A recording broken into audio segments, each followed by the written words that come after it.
nuevamente, Dios vuelve a confirmar nuevamente este día. Cada vez que hay un tiempo de oración en la iglesia, Dios obra de manera distinta. Son pocos las semanas del año que podemos decir que estamos orando desde un lunes hasta un domingo. Y justamente hoy se cumple el segundo día de los 10 días de oración. Quiere decir que empezamos el domingo pasado, el día 25 de septiembre, y estamos hoy justamente iniciando otra vez, otra semana de oración. Tenemos 5 días a las 6 de la mañana levantándonos a orar. El sábado estamos aquí a las 5 de la mañana a orar. El sábado a las 9 de la noche venimos a orar. Hoy, segundo día, 9 de la noche, venimos a orar. Y cuando sucede, pasa justamente lo que pasó hoy. Dios comienza a derramar de su gracia, de su misericordia, de su gloria. Y por eso se escucha y se siente una alabanza completamente diferente. Y no porque los otros domingos no lo sea. Pero esto quiere decir que cuando somos obedientes a la dependencia de Dios total, Dios se manifiesta de manera diferente en cada corazón. Eso quiero decir. Y escuchaba la administración de la alabanza y Dios me pone, o Dios nos pone en sintonía a través del Espíritu, porque el título de la predicación de hoy se llama Cuando Dios pide que confiemos en Él. Y hablamos justamente que es el tiempo de confiar en Dios. Hoy en el tiempo del diezmo y ofrendas, nuevamente vuelve a decir Dios, confíen en mí, estén contentos en todo, porque mi poder se manifiesta en tu debilidad. Es tiempo de creer en Dios, es tiempo de confiar en Él, es tiempo de tener una fe en acción. ¿Qué te está deteniendo a no confiar en Él? ¿Qué te está deteniendo a no dar ese paso de fe en tu vida? Medítalo. Dios te está llamando y te estás resistiendo. Dios te quiere para ti, para Él, perdón, y te estás resistiendo. Es el tiempo de confiar en Él. Cierra tus ojos. Padre bendito, Señor, esta mañana te damos gracias por este tiempo de adoración, por este tiempo de obediencia, por este tiempo de oración a ti, Señor, de clamar a ti. Gracias, Señor, porque tú has escuchado nuestros ruegos. Hoy esta iglesia está en ese caminar de una dependencia total y absolutamente de ti, Señor. Gracias por este tiempo de que nos haces pensar. Y hoy espero, Señor, ruego ante todo que yo sea un instrumento de tu Espíritu Santo para que Él hable, que Él sea el que dirija esta predicación, que Él sea el que use esas palabras que vienen de ti, Señor, para que toques aquel corazón que tiene tanta necesidad y está afligido, está temeroso, ha perdido su contentamiento, ha perdido su paz. Señor, ten misericordia de cada corazón. Hoy estamos aquí porque anhelamos tener la mejor parte de nuestra vida como lo hizo María, Señor, que cuando tú visitaste su casa de Marta y María, dice la palabra que María, luego que tú llegaste y te sentaste, ella se postró a tus pies a escuchar justamente tu palabra. Y ha sido testimonio para muchos. Te tomó la mejor parte y nunca le será quitada. Te ruego, Señor, que tú pongas la mejor parte, la mejor decisión, que es seguirte, que es amarte. Y que esta mañana, Señor, sigas hablando en nuestro corazón, sigas hablando en nuestra vida. Te damos a ti la gloria, la honra, por los siglos de los siglos. Amén. Amén. ¿Pueden tomar asiento, por favor?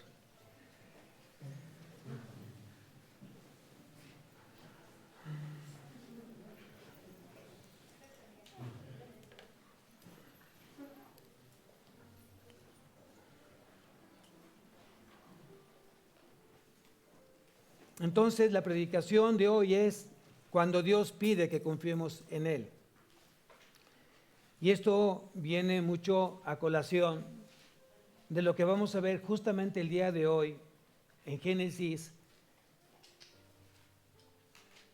en el capítulo 43, donde vamos a seguir viendo la vida de José.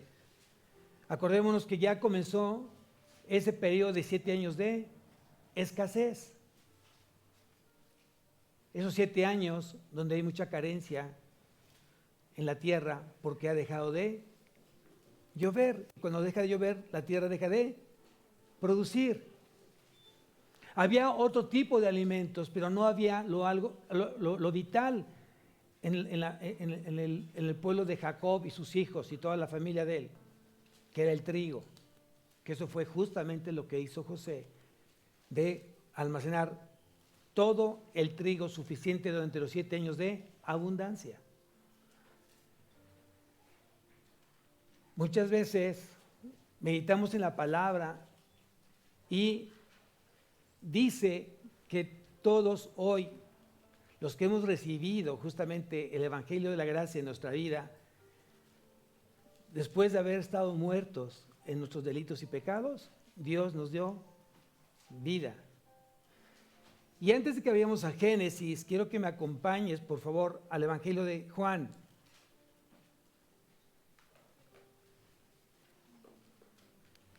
Y vamos a aprender una cosa. Nuevamente se había escaseado el alimento en la vida de Jacob y sus hijos.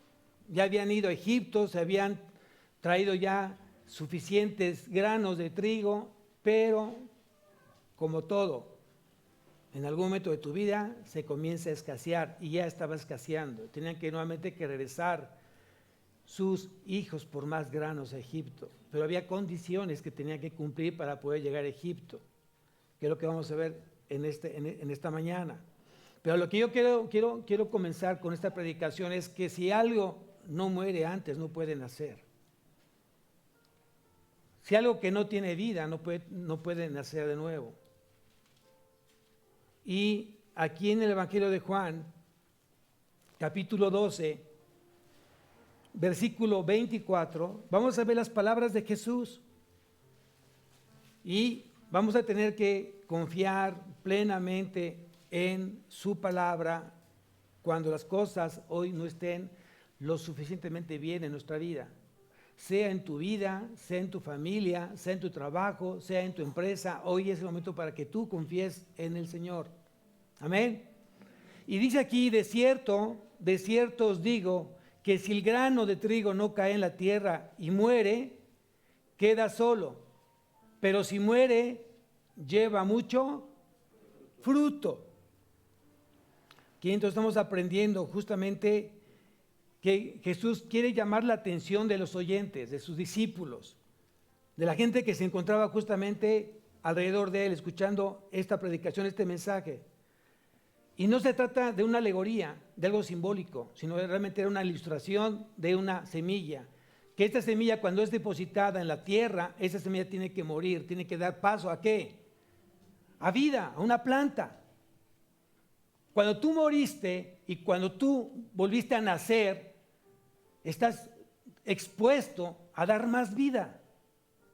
Y vida en abundancia, porque Dios comienza a usarte para su reino. Y Jesús fue lo que pasó.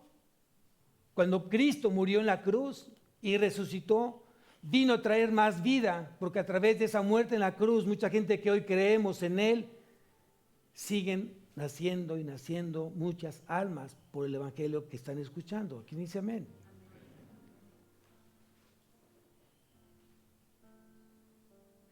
Aquí lo importante es que tú reflexiones y medites ¿qué estás dispuesto que muera en ti o lo que tenga que morir en ti para que haya más vida en ti mismo?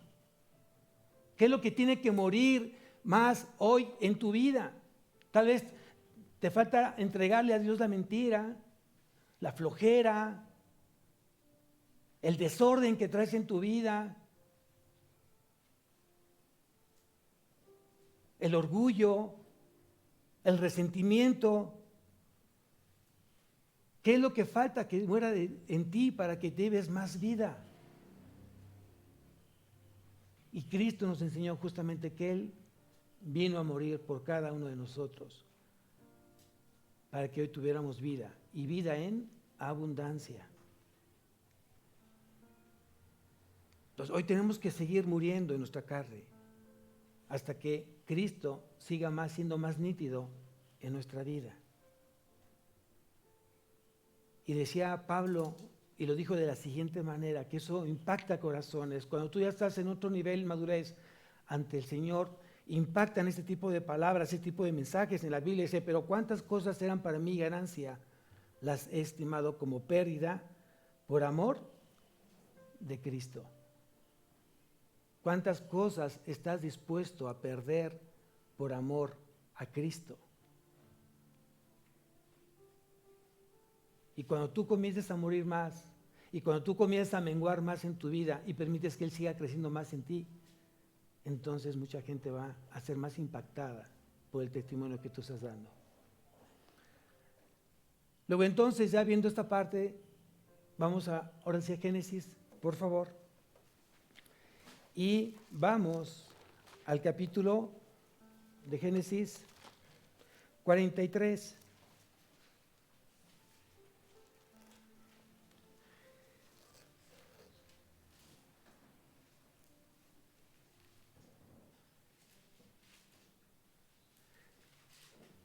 Para entrar en contexto, recordemos que el domingo pasado, después de que regresaron los hijos de Jacob con las provisiones de Egipto, había quedadose como garantía de la palabra de ellos a Simeón, uno de los hijos de Jacob.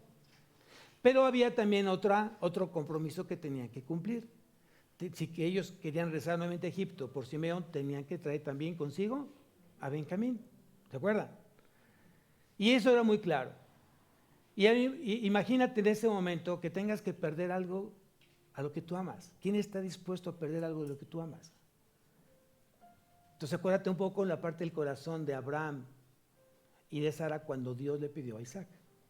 Después de 27 años de estar orando y que Dios cumple justamente la promesa, imagínate que Dios en este momento pidiera lo que más amas. Y muchas veces no tiene que ver el hijo, al menos que el hijo ocupe el lugar de Dios. Entonces las cosas se ponen ahí complicadas. O cuando tu trabajo, el dinero o tú mismo ocupan el lugar de Dios y Dios te lo está pidiendo. Si tú no lo das, al final Dios lo va a tomar. Entonces, vamos a lo que dice y qué estaba pasando, qué estaba imperando justamente en la vida de Job y su familia. Dice en el versículo 1, el hambre era grande en la tierra. O sea, puede ser que tus problemas hoy estén cada día más peores, o diría mi abuelita, peores, ¿no? En tu vida, y lejos de que se estén las cosas arreglando, tal vez hoy se estén empeorando. Pero sabe una cosa, y te pido que hoy lo creas, aún en esas situaciones de escasez, en esas situaciones de problemas, de conflictos, de pruebas que parece que están subiendo de grado, Dios no pierde el control. Dios no pierde el control. Quiere decir que Dios está teniendo todo el control de lo que está pasando hoy en tu corazón. Y dice la palabra que es muy clara, que Dios no te dejará tentar más allá de lo que tú no puedas resistir. Y con ello, hoy con esta tentación te dará la salida. Es clara la palabra y hay que creerle a Dios. Entonces dice aquí que el hambre era grande en la tierra y aconteció que cuando acabaron de comer el trigo que trajeron de Egipto, les dijo su padre, volved y comprad para nosotros un poco de alimento. A veces son muy dados a hablar de minimizando cosas, ¿no? Una de ellas es Diosito. Es que yo tengo a Diosito. ¿Cuál Diosito? Dios es Dios. No lo puedes estar minimizando. Cuando tú te refieres a Dios, no es Diosito, es Dios. Es nuestro Padre Celestial. Y aquí muchas veces escucho decir, es que tengo una casita. Es que tengo un cuartito. Es que tengo un carrito. ¿Y no estás menospreciando la bendición de Dios en ese tipo de adjetivos? ¿No te has puesto a pensar? Una cosa que entre nosotros somos muy, y más la parte latina, muy acostumbrados a minimizar en los adjetivos, ¿no? Amorcito, esposita, esposito, ¿no? Y no está mal. Pero lo que se refiere a Dios específicamente no tiene que ser tratado como algo mínimo, porque es Dios. Él es Dios. Y aquí dice Jacob, y comprad para nosotros un poco, o sea, minimizando, porque no es para comprar alimento, para comprar mucho alimento. ¿Vas a construir una casa? Pues voy a construir una casita. Y Dios te va a dar una casita y de muñecas, ¿no? No, una casa o una casota. O sea, ¿qué es lo que tú esperas? Siempre las cosas y no tiene nada que ver con la codicia o la avaricia, sino con la bendición de Dios. Cuando Dios bendice, da en sobreabundancia. ¿Qué dice amén? Bueno, los que hemos vivido de esa manera, por eso decimos que Dios da en abundancia más de lo que tú y yo merecemos. Siempre Dios da siempre más y más y más, ¿no? Y entonces aquí Jacob dice, pues aunque vayan y comprad para nosotros un poco de alimento. Respondió Judá diciendo, aquel varón, refiriéndose a José, nos protestó con ánimo resuelto, diciendo, no veréis mi rostro si no traéis a vuestro hermano con vosotros. Y si enviaréis a nuestro hermano con nosotros, descenderemos y te compraremos alimento. Pero si no le enviares, no descenderemos, porque aquel varón nos dijo, no veréis mi rostro si no traéis a vuestro hermano con vosotros. Dijo entonces Israel, ¿por qué me hiciste tal mal, declarando al varón que tenéis otro hermano? O sea, a veces los papás no medimos lo que a veces le pedimos a los hijos. Yo logro entender que lo que quería Jacob por cuidar la vida de su hijo tendría que haber mentido sus demás hijos y no decir que tenía otro hermano menor ellos. ¿Cuántas veces como papás cometemos la grave equivocación de decirles, si vienen a buscarme, dile que no estoy? Si viene y dice tu papá que fuimos a comprar lo que nos, dile que sí fuimos y punto.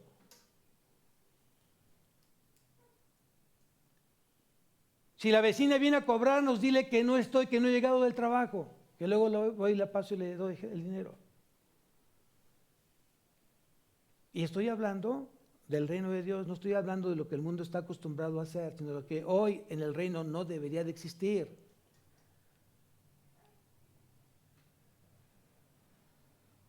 Es curioso, pero en el Sabbat los judíos siguen todavía esperando al Mesías, a su Mesías.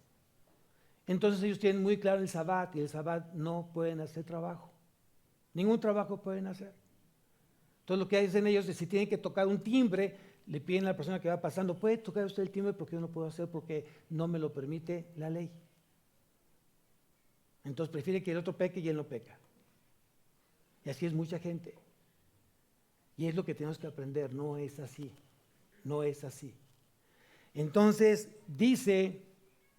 dijo entonces Israel, ¿por qué me hiciste tanto mal declarando al varón que tenéis otro hermano? Y ellos respondieron, aquel varón nos preguntó expresamente por nosotros y por nuestra familia, diciendo, ¿vive aún vuestro padre?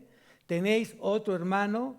Y le declaremos conforme a estas palabras, ¿acaso podríamos saber que él nos diría, haced venir a vuestro hermano? Bueno, aquí obviamente entendemos la aflicción de Jacob, porque él sabía que si dejaba ir a su otro hijo que amaba más que a ellos, le iba a doler, ya había perdido a uno. José ya no había regresado. Y dicen, híjole, si ya se fue uno, ya perdí uno, voy a perder al segundo.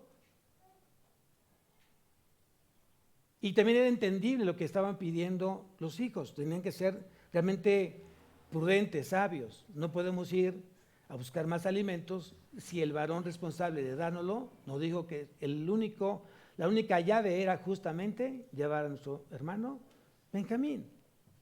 Entonces a veces te encuentras en esa encrucijada, entre la espada y la pared. Y yo siempre lo que he dicho, no es que tenga que ganar el esposo, tenga que ganar la esposa, o tenga que ganar el hijo, tenga que ganar el padre. Quien tiene que ganar es Cristo.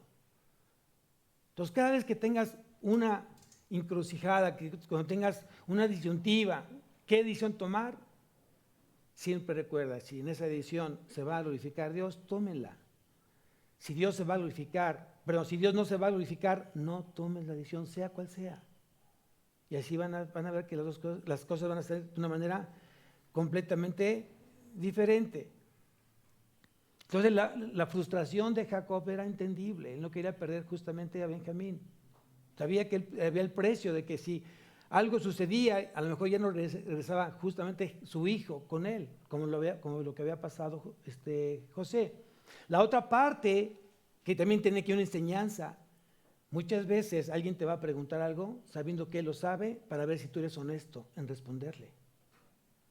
Y es algo que tú no sabes, pero él sí sabe. José sabía quién era a través de ellos, era su hermano que para ellos estaba ya muerto, porque ya han pasado muchos años de ya, se habían olvidado de que José existía y por eso no lo habían reconocido, pero él sabía justamente la pregunta que se le hizo, porque él conocía justamente saber si su padre en estos 13 años que él ya había estado lejos de su familia todavía vivía, y si todavía estaba su hermano Benjamín. Ellos no lo sabían, pero él sí lo sabía, y muchas veces actúa así Dios para probarte, para probar tu honestidad, tu sinceridad, para probar tu prudencia. Sigo leyendo. Versículo 7.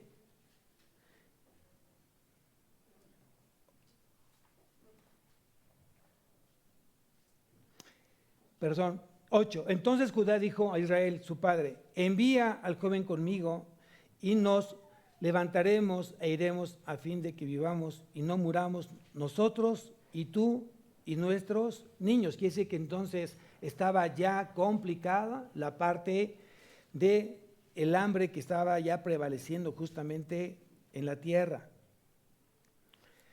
Versículo 9, yo te respondo por él, a mí me pedirás cuenta si yo no te lo vuelvo a traer, y si no lo pongo delante de ti, seré para ti el culpable para siempre. Y aquí podemos ver algo que podemos asimilar o podríamos comparar o hacer un paralelo. ¿Quién quedó como garantía por ti y por mí? ¿Quién se dio a sí mismo por amor a ti y por amor a mí? Si hoy Judá dijo, todo lo que pase, a mí pide cuentas, yo soy la garantía. Y esto me recuerda la vida de Jesús, justamente cuando Jesús estuvo como mediador entre los hombres y Dios, o entre Dios y los hombres, porque hay un solo Dios y un solo mediador entre Dios y los hombres, Jesucristo, hombre. Pero también cuando Jesús tenía que rezar al Padre, dice, voy a orar al Padre para que mande otro como yo. Yo tengo que cumplir, yo tengo que regresar con mi Padre, pero voy a orar al Padre para que venga otro como yo. ¿Y a quién puso? ¿O a quién mandó? Al Espíritu Santo, al Consolador, al Paracletos. Y si tú te vas, ponle una marca a Génesis, y si nos vamos justamente a Efesios,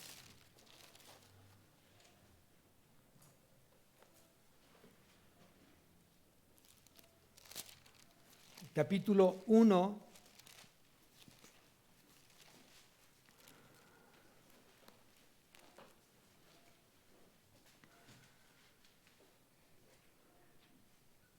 vamos a leer desde el versículo 11. Dice, y en él asimismo tuvimos herencia, habiendo sido predestinados conforme al propósito del que hace todas las cosas según el designio de su voluntad, a fin de que seamos para alabanza de su gloria, nosotros los que primeramente esperábamos en Cristo. En él también vosotros, habiendo oído la palabra de verdad, el evangelio de vuestra salvación, habiendo creído en él, dice ahí, fuisteis sellados con el Espíritu Santo de la promesa, que es las arras de nuestra herencia hasta la redención de la posesión adquirida para la alabanza de su gloria. ¿Qué significa esta parte? Entonces que que el Espíritu Santo fueron las arras, fue un pago anticipado. Cristo nos separó, nos apartó justamente a través del Espíritu Santo, porque hoy sabemos que Cristo va a regresar nuevamente por nosotros, por su iglesia, y mientras hizo un pago anticipado, poniendo en cada uno de nosotros al Espíritu Santo.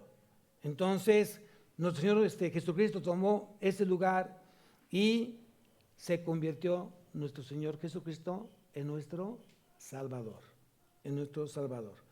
Jesús dio su vida por ti y la dio por mí. Ahora, si regresamos nuevamente a Génesis,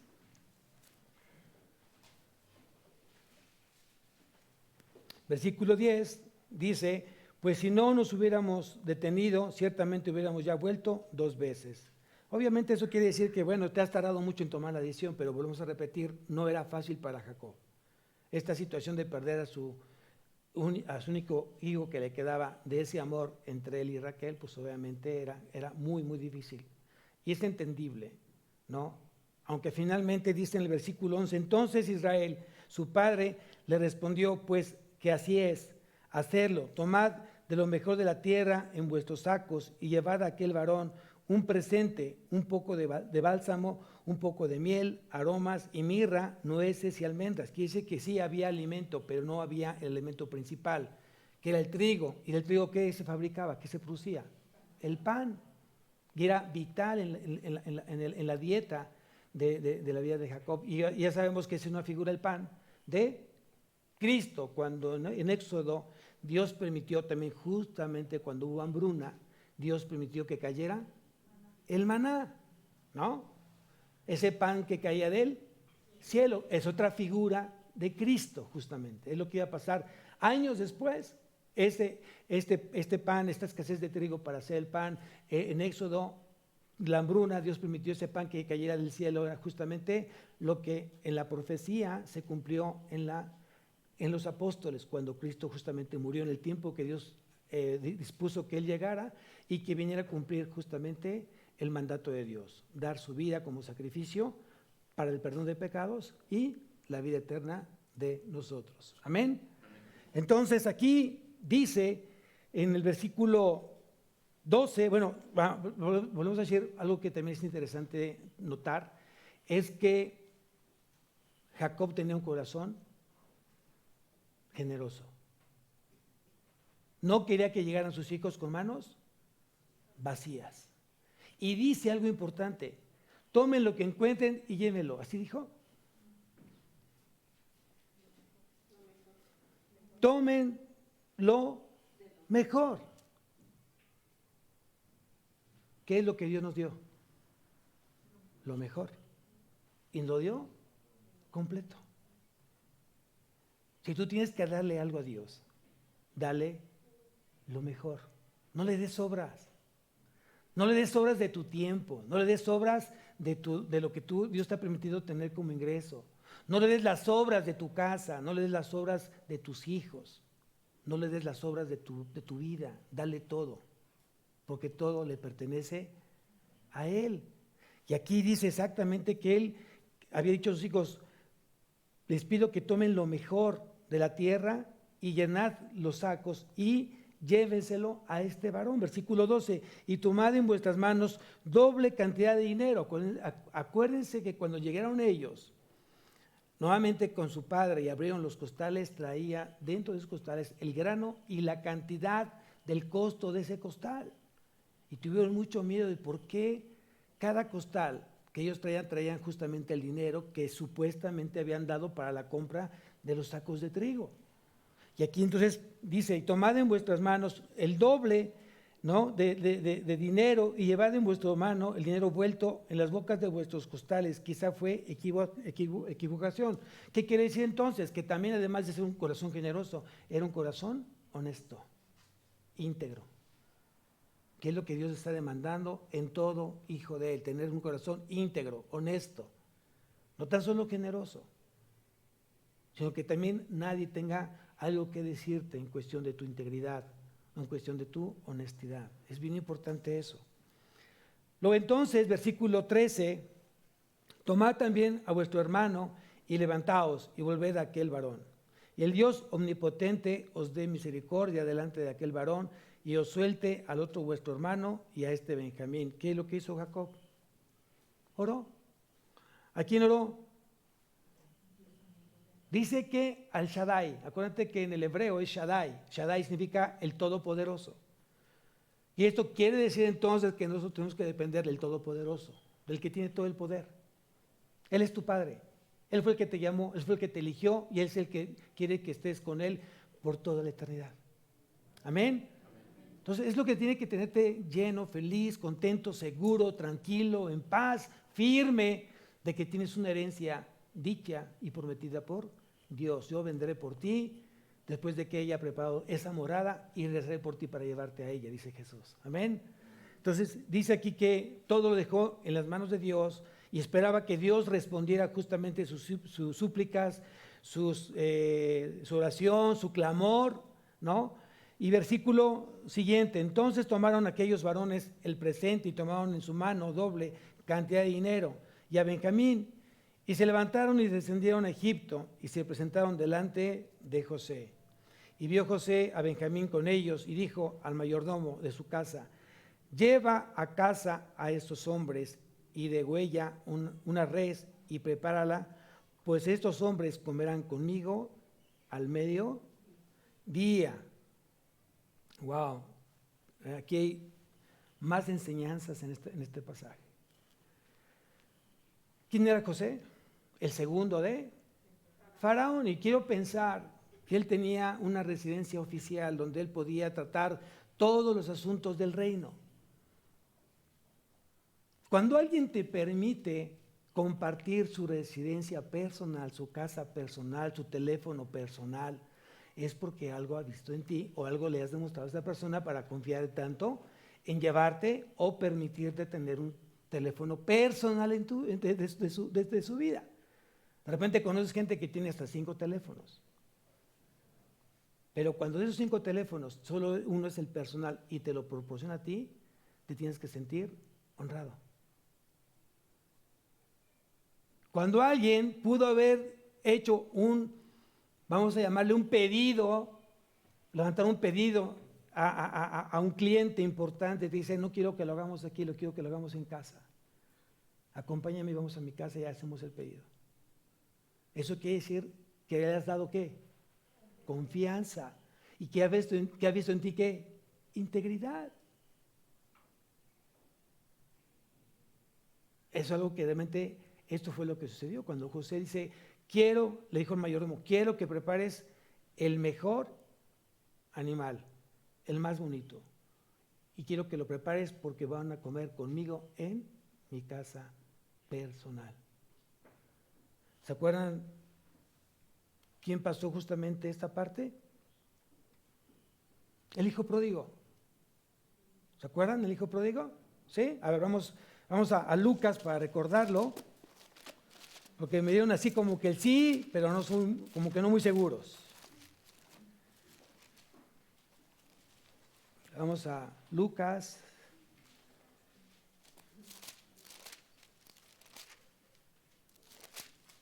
Capítulo 15.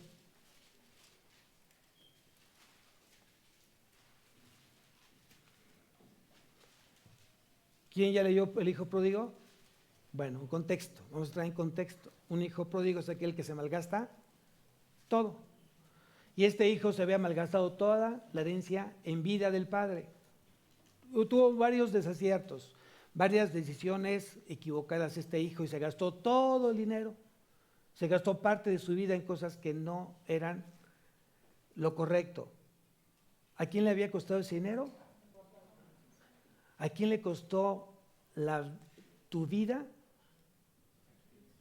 Luego entonces ten mucho cuidado de malgastar tu vida, porque no te pertenece a ti, le pertenece a Dios. Este hijo pensó que como hijo era merecedor de la herencia y le pidió toda la herencia que le correspondía al hijo. Y se la malgastó, y ya cuando Dios permitió que ese hijo se fuera a pisar fondo, como muchos de nosotros, comenzó a tener un encuentro con Dios.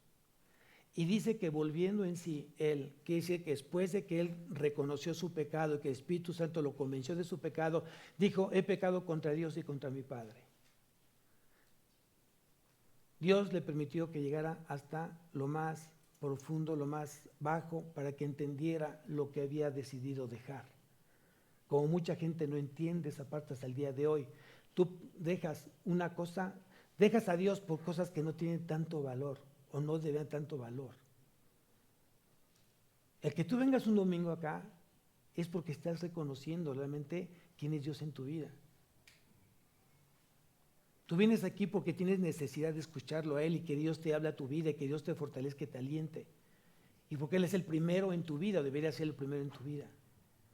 Luego entonces el hijo pródigo, después de que él tuvo ese encuentro con el Señor y se arrepintió, dice, iré a la casa de mi padre y le pediré perdón.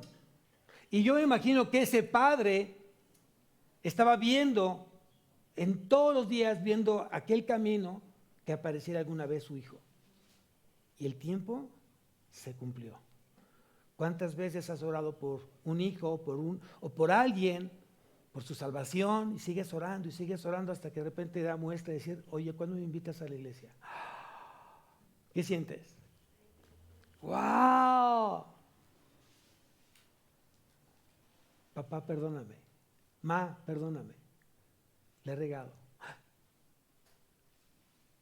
Sí, de verdad, perdóname. Hoy me doy cuenta que todo lo que tú decías tiene razón. Y no supe valorar los consejos que tú me diste en su momento, pero lo reconozco, perdóname. Quiero acompañarte contigo a la congre. Quiero escuchar a Dios en mi vida ya de manera directa. ¿Qué sientes? ¿Qué sentirías? Amén. Luego entonces dice en el versículo 22, cuando el padre vio al hijo, y dice que el padre güey corrió, no esperó que el hijo le dijera algo. Con tan solo ver el rostro, con tan solo ver que él venía, él sabía que él venía con un corazón ¿qué? Arrepentido. ¿Y cuál fue el premio? ¿Cuál fue la bendición? ¿Cuál fue la recompensa? Dice en el versículo 22. Pero el padre dijo a sus siervos, sacad al mejor vestido y vestirle y poner un anillo en su mano y calzado en sus pies y traed el becerro gordo y matadlo y comamos y hagamos, ¿qué dice ahí? Fiesta. Fiesta.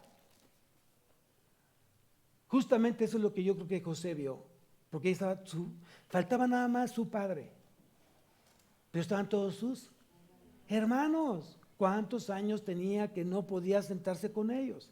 ¿Cuánto tiempo tenía de no ver a Benjamín? Pero aquí hay otra enseñanza importante. Él pudo haber sido por su posición. Amén, los metes a todos a la cárcel y que se queden 2 años como yo estaba. ¿Me explicó? ¿Tenía el poder o no tenía el poder? Claro que lo tenía. ¿Qué es lo que no había en su corazón? Resentimiento, odio, venganza, como tú, que ya no tienes ninguna venganza y que tienes un amor como el del Señor. Amén. ¿Por qué se ríen? Bueno, dice entonces que José le da esta orden al mayordomo y ya me imagino la cara de los hermanos, ¿no? Ahora nos va a invitar a su casa, algo raro está pasando, ¿no? Dice el versículo 17, e hizo el hombre como José dijo, y llevó a los hombres a casa de José. Entonces aquellos hombres tuvieron temor cuando fueron llevados a casa de José y decían, por el dinero que fue devuelto en nuestros costales la primera vez, nos han traído aquí para tendernos lazo y atacarnos y tomarnos por siervos a nosotros y a nuestros asnos. O sea, cuando algo es tan bueno, cuando es algo tan lindo en tu vida, cuando viene una bendición de Dios, dudas, ¿será de Dios esto o no? ¿Será realmente de Dios esto? Mucha gente me ha dicho, y he escuchado, cuando tienen un tiempo caminando con el Señor, de repente dudan, ¿será la iglesia? ¿Será el camino? ¿Será el lugar donde yo tengo que estar? ¿Por qué he sido tan misericordioso Dios que te ha puesto paz en tu vida? Te ha tomado en sus brazos y te ha hecho andar con Él, te ha hecho caminar con Él. Y no lo crees, porque todavía te sientes indigno de caminar con el Rey de Reyes y Señor de Señores. Todavía para ti es indigno el que tú puedas sentarse a la mesa de Él y poder compartir alimento con Él. Cuando Cristo, por su sacrificio en la cruz, ya te hizo justo, ya te hizo digno de sentarte con Él, ya te hizo digno de caminar con Él, ya te hizo digno de abrazarlo, de besar sus pies y decirle, Señor, aquí estoy. Amén. Y no lo creían sus hermanos, tenían mucho miedo. Ahora sí, yo creo que esto fue como plan con maña, a lo mejor va a pasar esto, va a pasar el otro.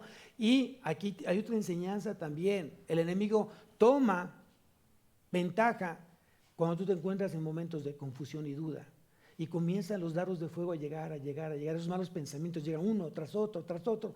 Y tú dices, no, ahora sí me van a correr. No, ¿qué pasaría? Oye, pues necesito, ando buscando el jefe, que te presentes a la oficina. Tú, ay, ¿ahora qué me va a decir? Ay, no, ya. No, me acabo de drogar con un carro, acabo de meterme y ya estás, piense, ¿no?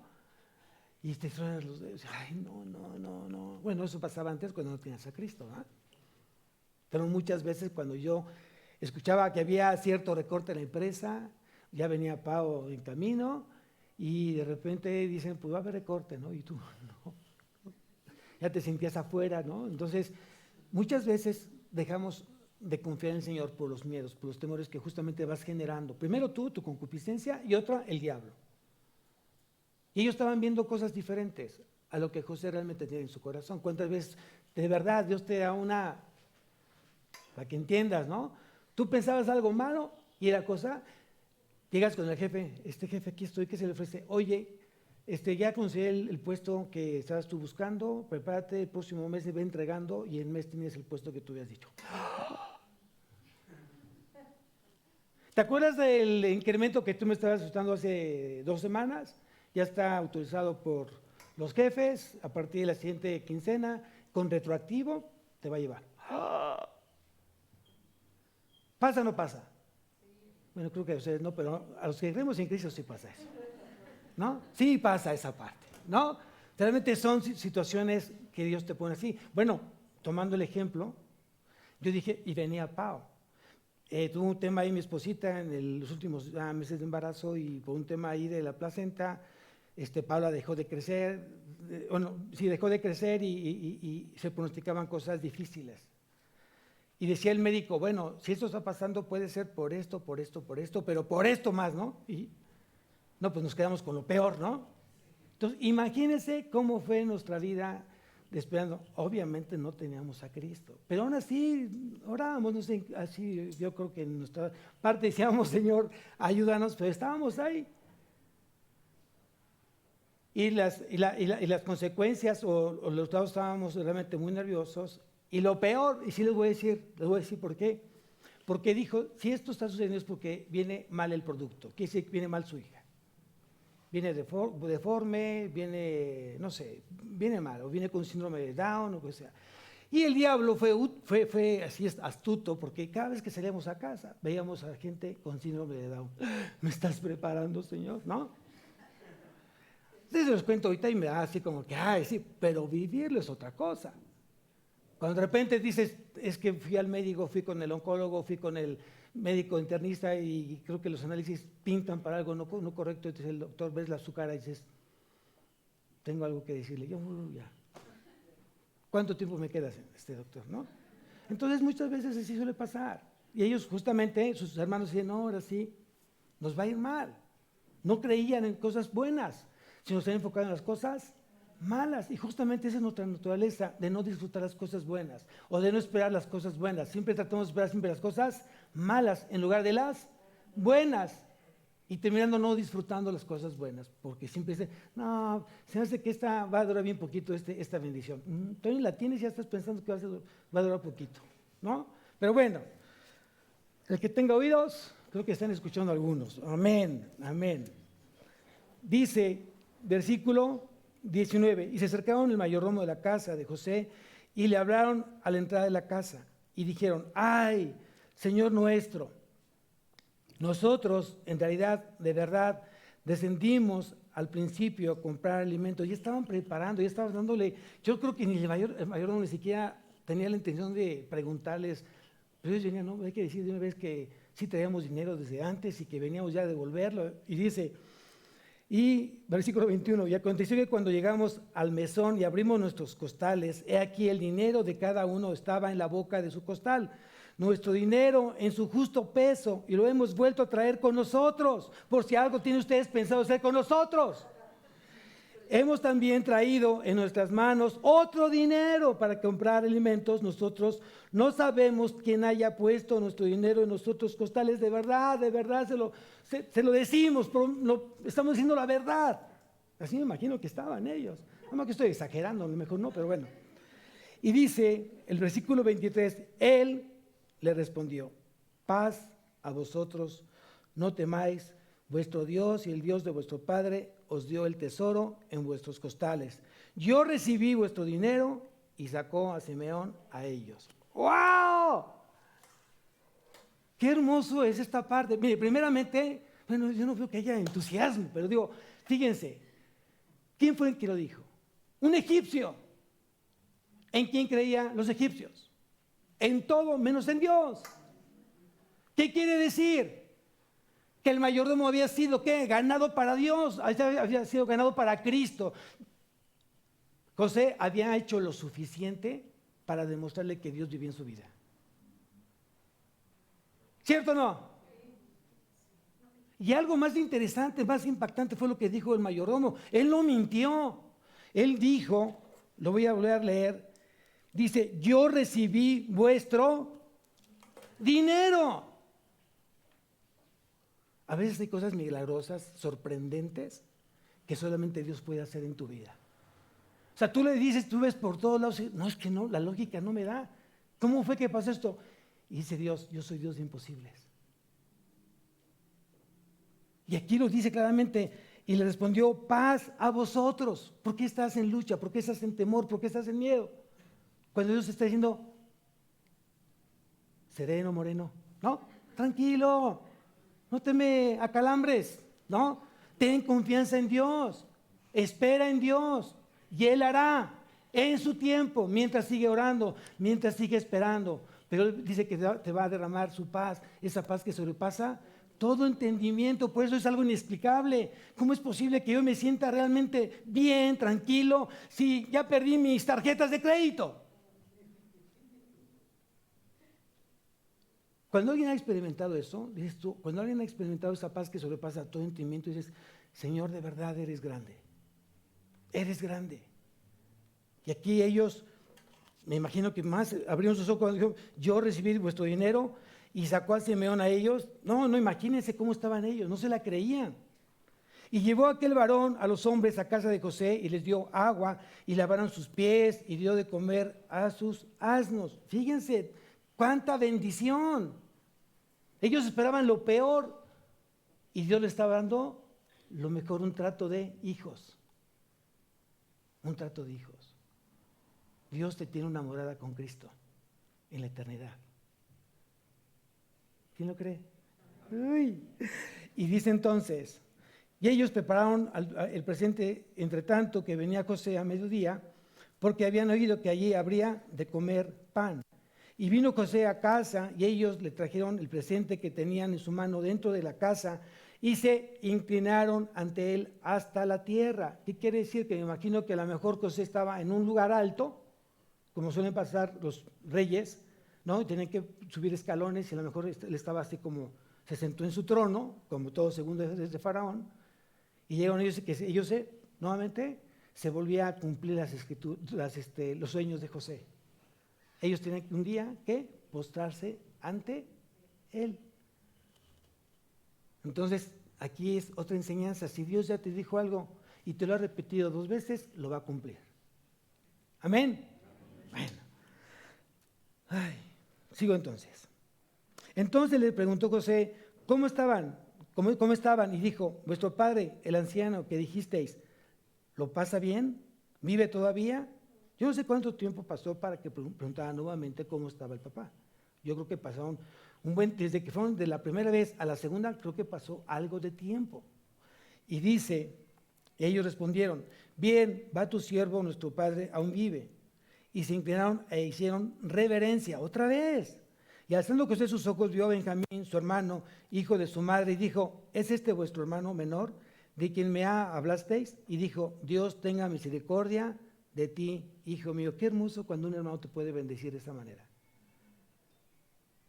Acuérdate que José vino de una situación difícil de parte de ellos.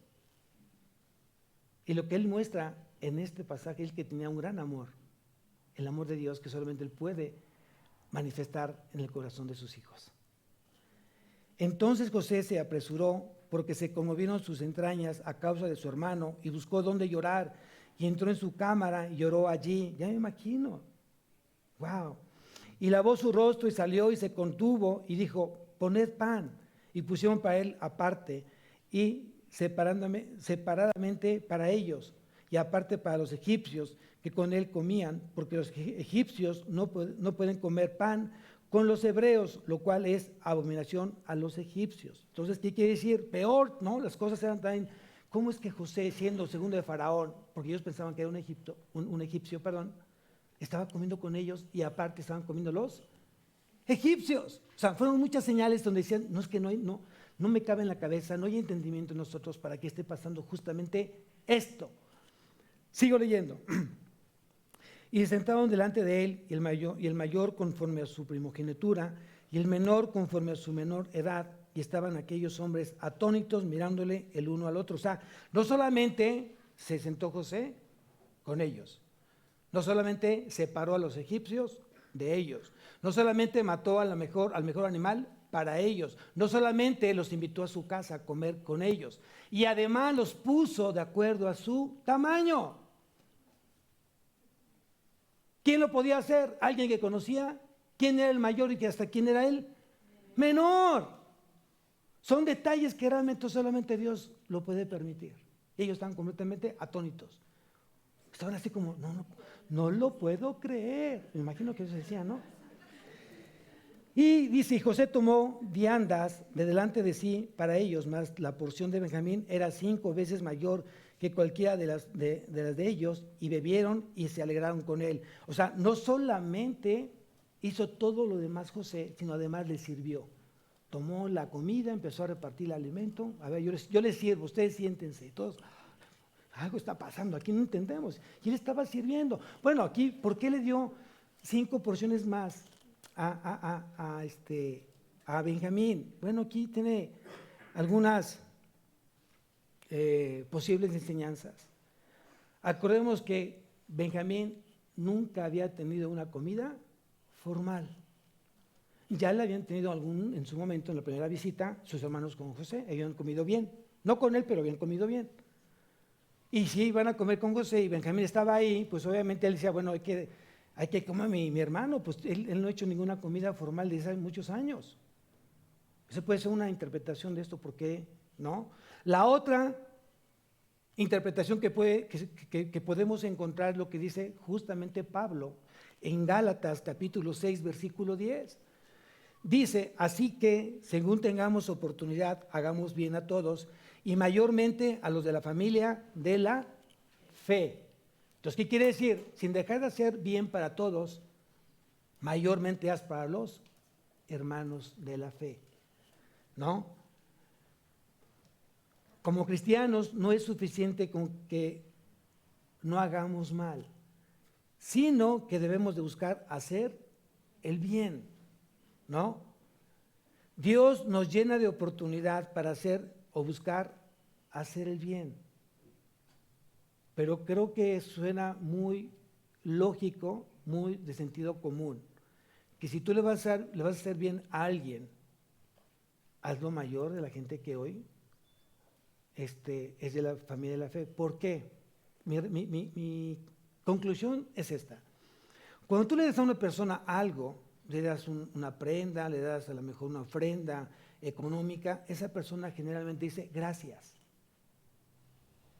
Y te ve a ti como, ay, me salvaste, gracias, porque si no hubiera lo que tú me diste, yo ya estuviera en el hoyo. Y comienzan a ver justamente al hombre.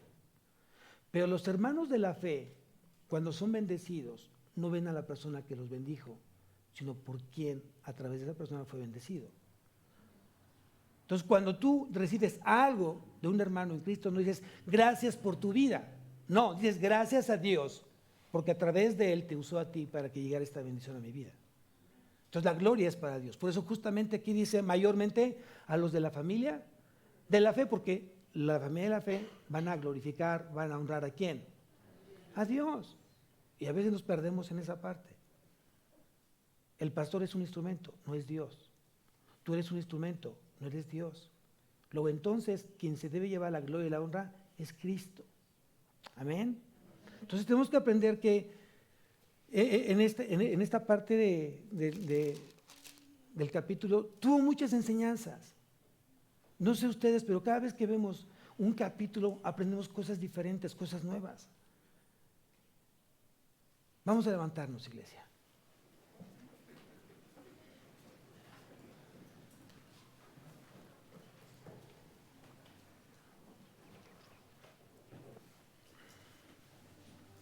Yo no sé lo que Dios te haya dicho a través de esta lectura. Yo no lo sé. Solamente es tú y Dios. Pero si consideramos que José estuvo pasando por momentos difíciles, iniciados primeramente por sus hermanos, por su familia,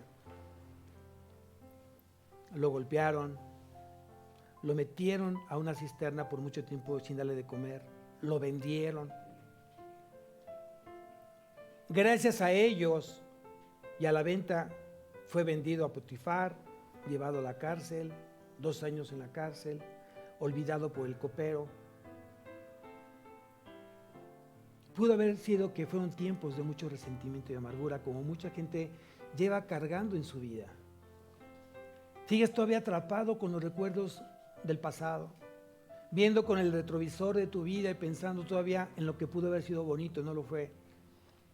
Sigues pensando en las heridas que fueron producidas por alguien amado, alguien muy cercano a ti. Y sigues viviendo con eso, con ese resentimiento en tu vida. Y estás dejando de vivir el presente. José pudo y tenía todo el poder y toda la posición de haber correspondido ante tal situación que sus hermanos habían producido en su vida. La enseñanza fue clara: no paguéis a nadie mal, procurad lo bueno delante de los hombres. Si es posible, en cuanto dependa de vosotros, estad en paz con todos los hombres. Es el tiempo de confiar en Dios, y Dios hoy te pide que confíes en Él. Yo no sé cuál sea la situación que estés viviendo, por qué circunstancias estés pasando, tú y tu familia. Yo no lo sé, pero lo sabe Dios. Y Él sabía justamente que esta palabra era para ti, para alentarte y animarte, y para decirte que tienes que dejar que tu corazón sea sanado por Él. Y tienes que aprender también a dar ese paso de fe, porque también aprendimos que no hay que darle migajas a Dios. No le des lo que te sobra, dale todo, porque Él te compró por precio de sangre. Es el tiempo para que tú medites y reflexiones. Si lo que realmente estás haciendo hoy está glorificando al Señor, si está realmente exaltando al Señor, si el sacrificio no ha sido en vano en tu vida, en tu fe, en tu familia. Cierra tus ojos. Y si tienes que ponerte a cuentas con el Señor, es el momento para hacerlo. Es el momento para que tú le digas: perdóname, Señor, porque sí, reconozco que no te he dado lo que tú me has pedido. Reconozco, Señor, que he estado viendo siempre lo malo y no lo bueno. Reconozco, Señor, que tienes tanta bendición en mi vida que me da miedo de saber si es de ti o no de ti. Y estoy dejándola de disfrutar. Reconozco, Señor, que hoy mis amarguras, mis resentimientos, mis odios no me están permitiendo disfrutar mi presente con la gente que yo amo. Perdóname, Señor, si no he sido agradecido por lo que tú has hecho en mi vida. Sáname, Señor, sana mi corazón, sana mi vida, sana mi familia, sana mi matrimonio. Sáname a mí, Señor, y hazme caminar contigo con un corazón pleno, con un corazón lleno de ti, lleno de tu amor, lleno de misericordia, y que pueda dar misericordia a aquel que lo necesita, como lo has tenido para conmigo. Te doy tantas gracias, Señor, por el mensaje que tú has mandado en este día. Gracias Padre, porque hoy me has hecho ver la vida de manera diferente, reconociendo tus proezas, tus milagros, tus bondades, tus misericordias, tus bendiciones. Gracias, Señor, las recibo. Y también aprenderé a que en tiempos de carencia debo de confiar en ti. Y eso es un tiempo de confianza en ti, de esperar en ti. Haz que mi fe no falte en estas pruebas. Haz que mi fe siga creciendo aún más. Y enséñame a poner los ojos en el autor y consumador de la fe, que es nuestro Señor Jesucristo. Te doy tantas gracias por tu amor y tu misericordia en el nombre de Cristo Jesús. Amén. Amén. Que Dios bendiga su semana. Nos vemos en la noche, a las 8 de la noche. Perdón, a las 9. Bueno, si quieren ya a las 8 no pasa nada. Aquí lo esperamos. ¿No? Qué bueno que no dije que a las 10. Pero aquí nos vemos entonces en la noche de la oración. Amén.